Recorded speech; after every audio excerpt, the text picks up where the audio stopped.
La iglesia somos tú y yo. Toda escritura es inspirada por Dios y útil para enseñar, para reprender, para corregir, para instruir en justicia, a fin de que el hombre de Dios sea perfecto, enteramente instruido para toda buena obra.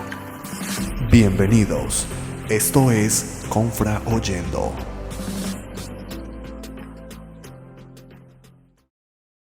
El Señor me puso en la inquietud de hablar sobre el arrebatamiento de la iglesia, que es el próximo evento histórico que va a ocurrir. No sabemos el día, no sabemos la hora, no sabemos el mes, no sabemos el año, pero va a ocurrir porque el Señor lo dijo. Ahora bien, en muchos predicadores, y bien intencionados seguramente, pues de lo que hablan es de la fecha, cosa que es un error grave, que ya la iglesia se va, que la iglesia no está, que la tribulación viene, y todo eso tiene una gran verdad, pero de lo que su servidor les quiere hablar hoy es las condiciones que debe usted reunir para poder ser arrebatado. Eso es fundamental. Sin esa base, todo lo demás no tiene sentido. Entonces, queridos hermanos, después de esta breve introducción, vamos a leer la escritura central del sermón. Ustedes tendrán en pantalla, imagino. Es la carta de Efesios, capítulo 2, versículo de 1 al 10. Y es uno de los pasajes más importantes del Nuevo Testamento, que escribió Pablo. Que la teología de Pablo a lo largo de todas sus cartas es extraordinaria. Y mire cómo empieza el versículo 1. Y Él os dio vida a vosotros. ¿Quién les dio vida? El Padre. Cuando estabais muertos en vuestros delitos y pecados. Estábamos muertos, el hombre pecador está muerto. No importa que coma, beba, respire, se mueva, pero no tiene el Espíritu de Dios y está muerto.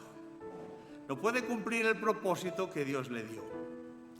Entonces vamos a seguir. En los cuales anduvisteis en otro tiempo, siguiendo la corriente de este mundo, sus costumbres, sus hábitos, sus valores, sus principios, todos errados. Conforme al príncipe de la potestad del aire, que ustedes saben que Satanás es un ser real, que tiene legiones de servidores, que hacen una obra. El espíritu que ahora opera en los hijos de desobediencia, entre los cuales estábamos nosotros también, en otro tiempo, viviendo en nuestros deseos, en los deseos de nuestra carne, haciendo la voluntad de la carne y de los pensamientos que inspira el diablo en la mente de ustedes. No hay nada como algo neutro. O estamos con Dios o estamos con Satanás y no hay un camino intermedio. Y éramos por naturaleza, éramos de esa naturaleza caída, pecaminosa, desde el Edén. Hijos de la ira. La ira de Dios que va a caer sobre los pecadores al final de los tiempos. Y de esa ira no habrá salvación posible. No la habrá. Lo mismo que todos los demás. Pero Dios, aquí está el contrapunto maravilloso de todo este panorama desolador que nos pinta Pablo y que es real. Que es rico en misericordia por su gran amor con que nos amó. Es una obra de amor inmensa que se inicia en el Edén y va a llegar hasta nuestra época. Y llega hasta nuestra época y llega mucho más a más por toda la eternidad. Aún estando muertos en pecado, nos dio vida juntamente con Cristo. Nos dio la vida. Nos dio la vida. Por gracia sois salvos. Esa es la clave de tu vida.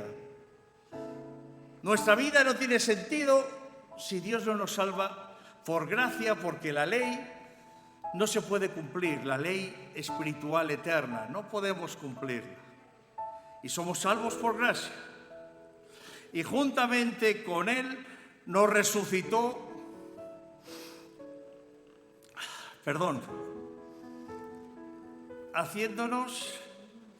y nos hizo sentar en lugares celestiales con Cristo.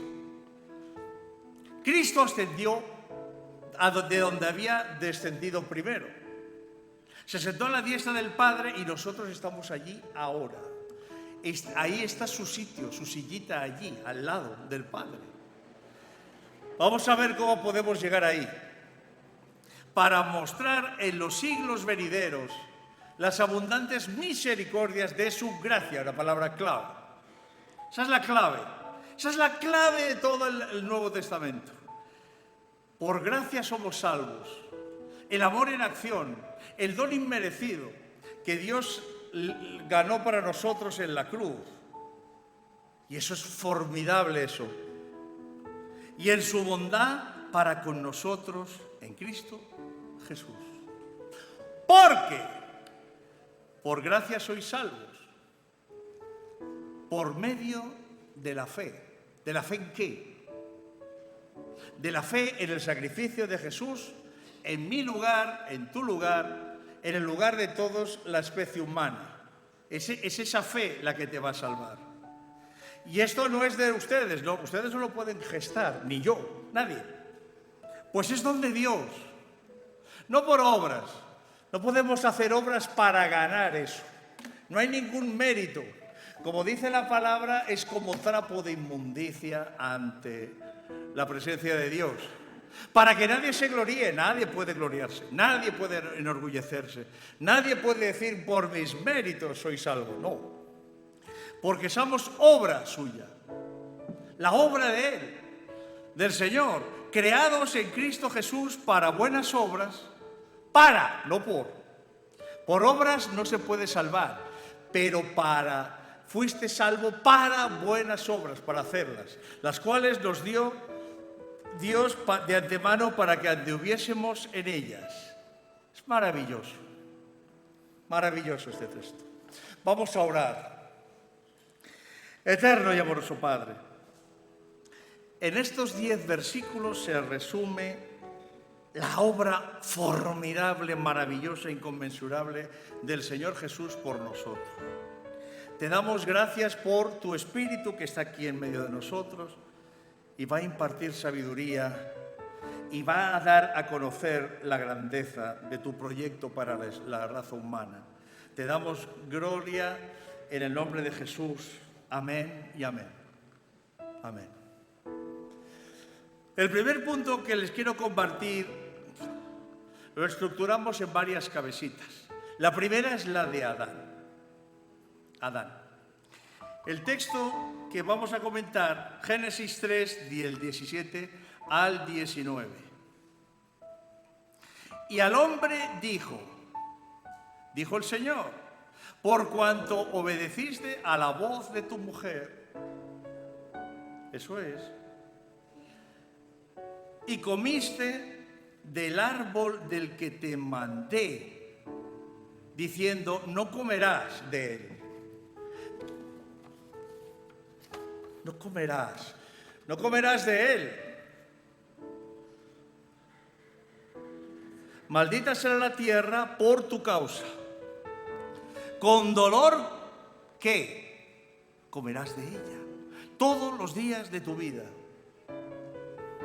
Espinos y cardos te producirá. Dificultades en tu vida tendrás sin cesar. Y comerás plantas del campo. Con el sudor de tu frente, de tu rostro comerás el pan hasta que vuelvas a la tierra de donde fuiste tomado, porque polvo eres y al polvo volverás. Este texto nos habla de la caída de Adán. Nos habla de que Dios, por la necedad humana, por nuestra ignorancia, por nuestro orgullo, por nuestra soberbia, por nuestra altivez, queremos hacer nuestra voluntad. sin ser conscientes de que somos creación de Dios, como dijo el texto de Efesios, somos hechura suya. Y Él creó las leyes perfectas para una vida exitosa y productiva en esta tierra, en esta dimensión física y eternamente. Y de ahí la maldición, porque el hombre solo aprende de esta manera, a través de dificultades. El primer subpunto que tengo, caída de Adán en Edén. Y Eva en Edén, perdón, eso es. Esa caída, esa desobediencia de los primeros padres, pero donde el Señor muestra su misericordia ya la muestra, porque los cubre con su gracia. La gracia se inicia en el Edén y el propósito del arrebatamiento también. Y vamos a verlo. En primer lugar, el Señor, aunque ya había dicho que morirían si pecaban, por gracia los cubre de pieles de animales. Entra la muerte, se derrama sangre inocente de algún animalito para cubrir nuestra vergüenza y nuestra imperfección. Tremendo eso. Y esa es la gracia que se inicia en Edén. Y la consecuencia, el segundo subpunto del pecado, es que Dios tuvo que echar de su presencia a Adán y Eva. Y nosotros estábamos así, como dice Pablo, muertos en delito y pecado, apartados de Dios, sin Dios en el mundo, sin esperanza ninguna. Nos echó para no comer del árbol de la vida, para no cometer pecado deliberadamente, con lo cual estaríamos ya, no solo Adán y Eva, sino todos nosotros sin ninguna esperanza. Esa es la consecuencia, los echó de su presencia. El tercer subpunto, decisiones del Padre Eterno para salvar a su creación, que es la promesa del Salvador. Si ustedes leen 3:15, el Señor dice, maldita será tu descendencia, le dice a Satanás, personificado en una serpiente. Pondré enemistad entre ti y la mujer, entre su simiente y la tuya. Los hijos del pecado, los hijos de desobediencia. Ella te aplastará la cabeza y tú le morderás en el calcañar. ¿Fue así? Sí fue así. Cuando el Señor fue levantado en la cruz, golpeó a la serpiente en la cabeza y la mató. Le quitó su poder. Y sus dos pies fueron atravesados por un clavo y unidos a la cruz para estar así sujeto. Así se cumplió esa profecía. Maravilloso. ¿Cuántos alaban a Dios? ¿Cuántos lo alaban? Es maravilloso. Todo lo que el hombre hace, y el Padre y el Hijo, la familia de Dios, están luchando para retraerte de nuevo a la comunión con ellos.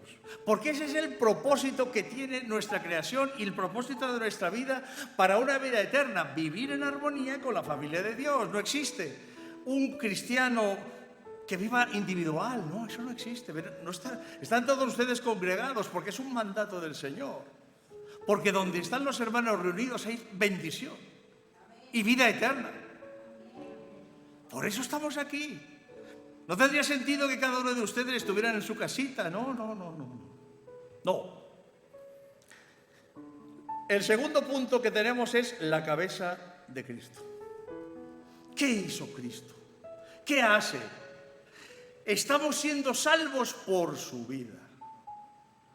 Permanentemente. El tiempo en la lengua griega significa que es una acción que se realiza constantemente. Usted peca, se arrepiente. Señor, perdóname, y lo salva. Como somos imperfectos, volvemos a caer. Y esa labor de salvación se hace. Esa es su cabeza, esa es su mente prodigiosa. En favor tuyo y en favor mío. Mire cómo dice Efesios del 4 al 10, aunque ya lo leímos, pero aquí está la obra del Señor. Pero Dios, a pesar de tu condición pecaminosa, que es rico en misericordia, por su gran amor con que nos amó, aunque estábamos muertos. Es así. No crean que es poesía esto. Sin el Espíritu de Dios en tu vida, estás muerto. Solo te espera un triste final en una tumba, porque del polvo fuiste tomado, y condenación eterna además. Estábamos muertos en pecados, nos dio vida el Padre, juntamente con Cristo, juntamente con Él. Él aceptó el sacrificio de Cristo en tu lugar y en mi lugar. Por eso es rico en misericordia. Por gracia sois salvos. ¿Qué es la gracia? Es el amor en acción. Es un don inmerecido. No podemos hacer nada para merecer ese amor. La obra de amor inmensa de la familia de Dios por nosotros es eterna, hasta que el Señor venga. Y juntamente con Él nos resucitó. La palabra griega es muy interesante. La palabra anástasis significa lo que estaba quieto se mueve. Hay una fuerza que lo mueve, una fuerza poderosa, una energía que lo cambia, que lo sitúa. Así fue. Cuando el Señor murió, el Padre lo resucitó. Y a nosotros también, el mismo Padre, juntamente con Cristo, para vivir eternamente con Él, que pagó tu deuda y la mía. ¿Cuántos alaban a Dios?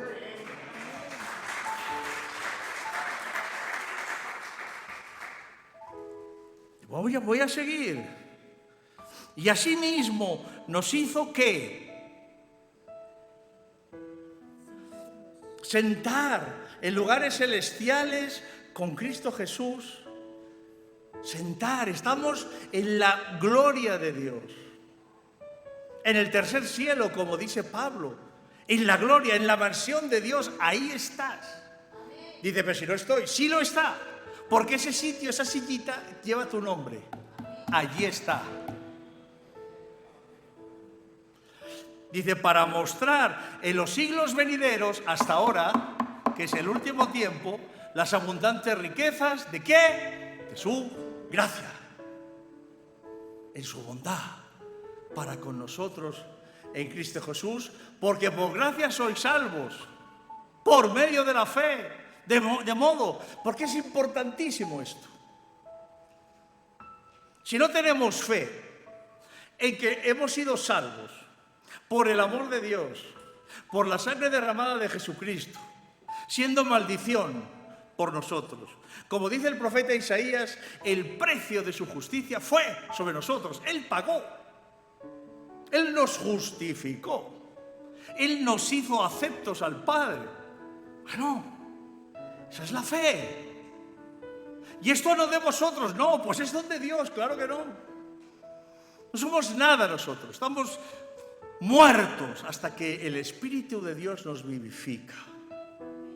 No por obras, no, sino para hacer obras. Obras dignas de arrepentimiento, para que anduviésemos en ella. Es tremendo esto. Y el primer subpunto de este, estábamos muertos en delitos y pecados, ya lo explicamos ahora. Efectivamente, así es. El ser humano no tiene esperanza en esta tierra, ninguna, si no conoce al Todopoderoso. Y su Espíritu lo vivifica y lo transforma para ser miembro de la familia de Dios. No tiene ninguna esperanza. Su punto 2. Pero Dios nos amó. Una obra de amor inmensa, inconmensurable, que es su naturaleza, su esencia, su sustancia, que Él no odia, que Él hace salir su sol para buenos y malos, manda su lluvia para todos. Su oxígeno lo respiran todos. Nos dio vida en Cristo Jesús. Esa vida, que no es la vida física, es la vida que va a perdurar toda la eternidad. Punto tercero, para mostrarnos la qué, la obediencia en Cristo Jesús hasta que lleguemos a ser como Él, a su estatura y gracia,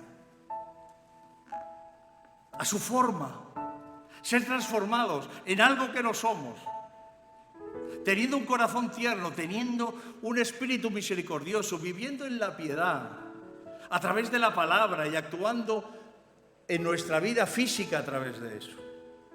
Maravilloso. Ahora el tercer punto, nuestra cabeza. ¿Qué hay en tu cabeza y en la mía? ¿Qué hay? ¿Qué hay? Tenemos el texto de la segunda de Pedro, capítulo 3, del 8 al 12, que es hermoso. Mas, oh amados, no ignoréis esto. Para con el Señor, un día es como 1000 años y 1000 años como un día. ¿Por qué? Porque Él no tiene tiempo físico. Vive en el presente, no hay pasado, no hay futuro, vive en presente. El Señor no retarda su promesa para nosotros hoy,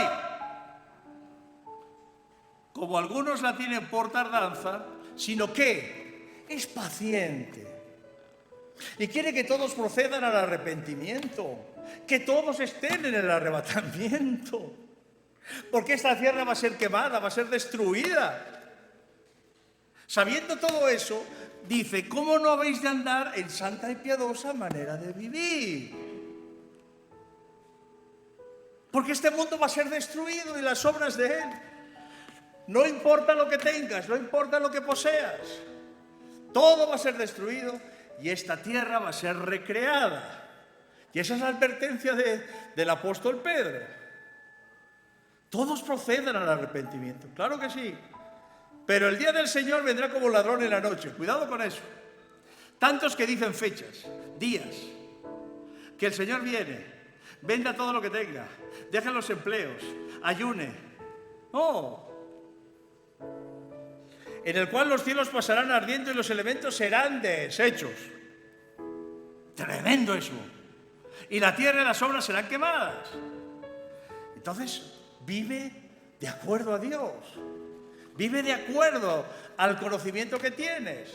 No vengas aquí a la iglesia y cuando salgas, vive tu vida igual. No puede ser.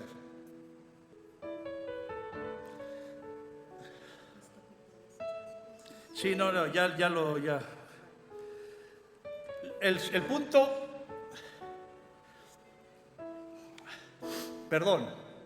El punto A es de este parágrafo de nuestra... Perdón. No abusemos de la paciencia del Padre. El Padre tiene una paciencia inmensa. Pero recuerden que envió el diluvio sobre la tierra. Recuerden que destruyó Sodoma y Gomorra. Recuerden que destruyó al antiguo reino de Judá por Nabucodonosor. 600 años antes de Jesús. Recuerden que destruyó Jerusalén por las legiones romanas en el año 70 de la era cristiana. De modo que no se puede abusar de su paciencia. No se puede. Y va a destruir esta tierra de nuevo cuando venga. Bueno. El parágrafo B. Observando, entendiendo y actuando, porque hay que ser activo, ante las señales de los últimos tiempos, claro que sí. Hay que ser activo. ¿De qué manera? Estar pendiente. ¡Uy! Ayer hubo un terremoto en Japón, un tsunami en Turquía. ¡Uy, qué tremendo, qué tristeza, qué tremendo, qué destrucción! No, el tiempo se acerca. Es principio de dolores. Aún no es el fin, pero el fin corre a una velocidad impresionante. Parágrafo tercero. Decisiones determinan destinos. Así es. Eso le pasó a nuestros primeros padres. Los dos primeros padres decidieron, pecaron y nos condenaron. Y solo la gracia de Dios nos puede salvar. De modo que estamos hoy en la misma situación. tienes que determinar salvarte. Decir, Señor, perdona mi pecado, perdona mi maldad, límpiame, sálvame, renuévame, restáurame. Y hazme conforme a una criatura parecida a ti, hasta que lo pueda ser en totalidad, en tu venida. Bueno, eso es. El siguiente párrafo que tengo, ¿con cuál de las dos cabezas te vas a identificar? ¿Con la de Adán? ¿Con la de Jesucristo? ¿Con cuál? Es un reto. Dios nos reta hoy. ¿Qué vamos a hacer? Porque usted tiene que decidir, toma decisiones. A arrepentirse. Arrepentirse es cambiar de camino. Y caminaba por un camino, giro 180 grados y vuelvo atrás. Eso es. Tengan cuidado con los tipos de evangelios que hay. Claro que sí. Hay una cantidad de falsedad tremenda. La apostasía. Que en 2 Tesalonicenses dice Pablo, no vendrá el hijo de pecado hasta que se produzca, tome cuerpo la apostasía. Tanto cristiano falso, tanta iglesia falsa, tanto pastor falso, que se han vendido a la gran ramera de este mundo.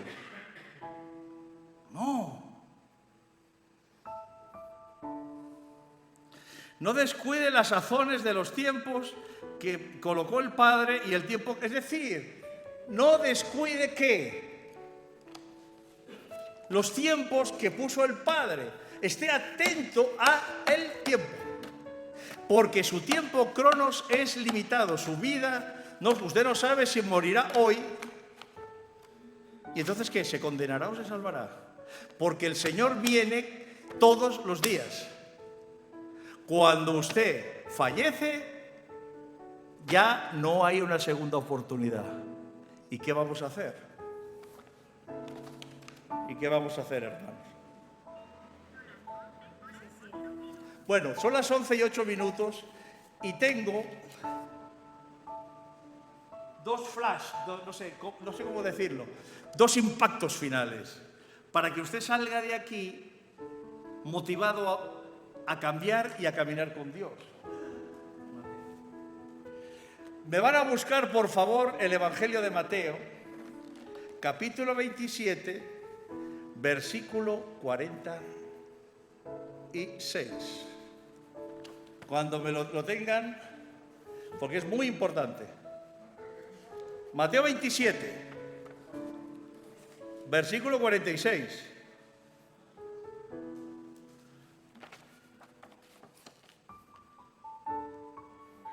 ¿Ya lo tienen? Entonces vamos a estudiar. Es muy importante.